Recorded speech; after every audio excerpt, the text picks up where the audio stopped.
dans le cadre de la campagne Fin du monde, fin du mois, qui était une campagne du mouvement climat organisée par ATTAC et ANV COP21 pour se rallier au mouvement social.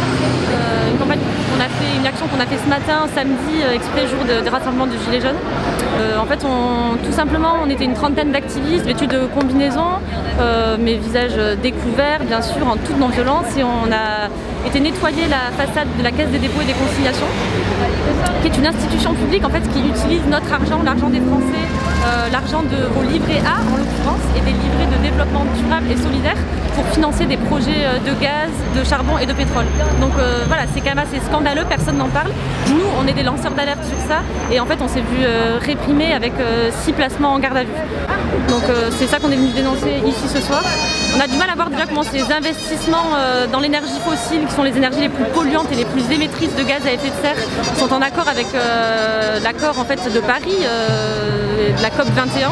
Ça semble un peu paradoxal, alors où on sait que plus une goutte de carbone ne doit sortir du sol et qu'il faut laisser le pétrole sous terre.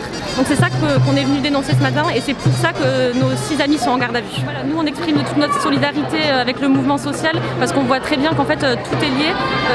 On ne peut plus se contenter de mesurettes et surtout de politiques qui nous séparent. On ne peut plus continuer à demander aux Français d'un côté de payer une taxe carbone soi-disant pour financer une transition écologique, alors qu'à côté de ça on investit des milliards de dollars dans l'énergie fossile. C'est complètement déraisonnable.